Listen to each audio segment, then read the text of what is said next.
状就赶紧停止，及时到医院检查，以免给身体带来伤害。这对我们来说呢是很重要的，从我们五脏到形体、四肢百骸都需要气血的濡养。如果气血不畅，身体可能会出现问题，不利于人长寿。那今天呢，教大家2个简单的小动作，有助畅通气血。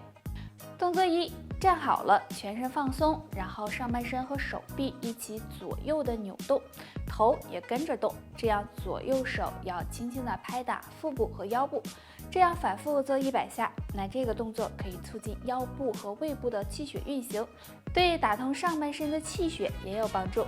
动作2，双腿微微弯曲，2手放在大腿处，然后左右的扭动膝盖，这样啊，顺时针和逆时针各做100下。这个动作呀，能够促进下肢的气血运行。那这2个小动作呀，每天坚持做一下，身体更健康。下班回家和朋友约饭，吃完啊已经很晚了。周末休息又和小姐妹逛吃，这样时间长了，油腻的东西都进肚子了。然后呢，低头一看，肚子又大了一圈，还可能会出现便秘的情况。那该怎么办呢？先别着急，今天木子教大家一个小动作。先呢，跪立在垫子上，双腿打开，尽量的大一些，双脚呢碰在一起，臀部向后坐，然后呢，双手向前伸直，身体往下压，最好呀让额头碰到地面。这样坚持30秒，慢慢的起身再做。每天睡觉前呢做10分钟左右。这个动作呀可以帮助清理肠胃，排出宿便。坚持做下来，肚子小了，气色也好了。不过呀，要每天坚持做才行。当然啊，到了中年不能天天的在家待着，适当的出去走走路、散散步，不仅心情能变好，对健康也是有帮助的。那走路时可以用下面3种走路方式哦。大步甩手走，主要是臀部发力，要感觉呢小腿有紧绷感，这样走路不仅可以瘦腿，还能够帮助缓解腰酸背痛。那中老年朋友每天走半小时就行。10点10分走，就是呢举起手臂在10点10分的位置上，这样走路呢可以缓解颈椎疼痛，有助呢颈椎健康。每次呢坚持10分钟，每天走2到3次是最好的。3吸1呼走，也就是呢前3步吸气，第4步呼气，这样来回的循环。走的时候腰背呢要挺直，这样走路有利于缓解弯腰驼背，还能够加强肺部功能。所以呢，中老年朋友每天坚持这样走路方式，或许能让你走出一身健康哦，对长寿也有帮助。中年不得已要为长寿努力，随着年龄的增长身体的各项机能也开始下降了，所以这时就要多注意保养。那如果想要为长寿加分，可以坚持做好3件事哦。1，有一个好心态。人到中年后，如果能一直保持一个好心情，心态好一些，这样对增强身体免疫力和抵抗力也有帮助，也能够让你比别人更长寿一些哦。2，坚持每天锻炼，不管是年轻人还是中老年人，锻炼都是非常重要的。那经常锻炼可以增强体质，锻炼骨骼，帮助延缓衰老，对长寿也有帮助。3，多喝水。我们身体内70%都是水，所以人是不能够缺水的。那每天坚持多喝水，有利于身体的新陈代谢和血液循环，对排毒也有帮助，也能够让身体更健康。说到长寿，那可是很多人都追求的。那像历史上的一些皇帝不也都寻求灵丹妙药，以求长生不老吗？那长寿哪有那么简单啊？说到这儿50岁后呢，可是养寿期，如果能吃得了3种苦，或许能够帮你长寿哦。1，要吃劳动的苦。那人过50岁后如果长时间的不动，身体呢就会生锈，加速衰老，所以多劳动有益健康。2，要吃早起的苦。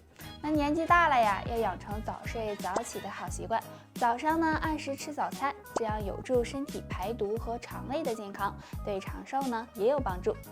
3，要吃口味清淡的苦。50岁后吃的清淡一些，有助血管健康，也有利于长寿。那上面的这些你能做到几点呢？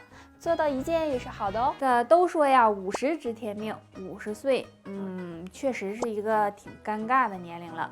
木子50岁有啥尴尬的呀？那你说这上有老下有小的，而且这身体也处于一个快速衰老的阶段呀。那有啥要注意的呢？要说要注意的呀，那就是血管的健康了。如果不想让血管堵塞的话，3种食物就要少吃。腌制类的食物，比如腊肉、咸菜、火腿等，那这些食物都含有很高的盐分，吃多了呢会影响血液，不利于血管健康。蛋糕、饼干类食物，那这类食物中有很多的糖和黄油，反式脂肪酸的含量呢也很多。如果经常吃，容易增加血液粘稠度，使血管堵塞。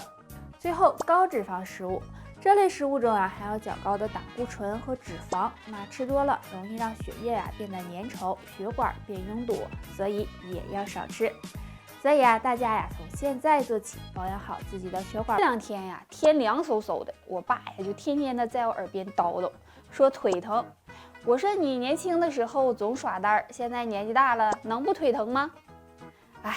都说人老腿先老，所以养腿要趁早呀。看这里，今天就教大家一个养腿护腿的小动作。找一个大一点的地方站直了，然后把右腿向上踢，使足自己吃奶的劲儿，最好踢到和心脏一样高，或者超过心脏也行。左右腿轮流的踢，每次踢2到3分钟就行。这样踢腿可以加快下肢血液循环，疏通血脉，预防腿部肌肉萎缩，对改善缓解膝关节疼痛有很好的效果哦。那到老了，你是想健步如飞呢，还是疼痛难忍呢？赶紧坚持练一练吧。得了，今天就叭叭到。木子这咋的了？我这总感觉嗓子有东西堵着，还有点痒。你那多喝点水吧。没事儿，可能是秋天天太干的事儿。嗓子不舒服，老是干痒有痰，下面教大家一个小方法，或许能帮助到你哦。那我们要用到的就是刮痧板了。如果没有刮痧板，那也可以用硬币，刮的位置就是肘窝，从上往下刮。如果觉得疼，那就涂点润肤乳，每个手都刮100下。刮一会儿呢会出痧，这个是正常的。刮1次，等痧快没了再刮，对缓解嗓子干痒、有痰、咳嗽有很好的效果哦。大家可以试一试。在减肥，有的说我肚子肉太多了，那有的说我腿太粗了，可是减的效果都不太好。其实大家可能忽略了一件事，有时候我们身体胖，也可能是体内存在湿气了。那该怎么减肥才好呢？今天木子就教大家一个小方法。那这个方法就是用山楂和菊花一起泡水喝。山楂有健胃消食、行气散瘀的作用，而菊花有清热解毒、养肝明目的作用。那将山楂和菊花一起搭配泡水喝，可以帮助调脾胃、加快代谢、消油脂，有很好的祛湿排毒、瘦身减肥的功效。大家可以试一试哦。随着季节的变化，人也跟着在变，尤其现在秋天了，比较容易肝火大，还有经常吃辣的、压力大的、喜欢生气的，这可都是肝火爱找茬的对象哦。那肝火大就容易失眠、多梦、嘴巴苦，还有头痛。今天木子就给大家推荐2种肝脏的灭火器：野葛根粉。野葛根粉含有多种对人体有益的营养成分，可以帮助修复肝细胞的氧化，经常吃一些对排肝毒和平肝火也有帮助。苦瓜，苦瓜含有的营养也很多，其中含有丰富的膳食纤维和维生素 C， 经常吃苦瓜有降肝火、保护肝脏的作用哦。那如果你也有肝火旺的烦恼，不妨试试这2种食物吧。得了，今天就叭叭到这儿了。大家还有什么问题可以给木子留言哦。下期见吧，拜拜。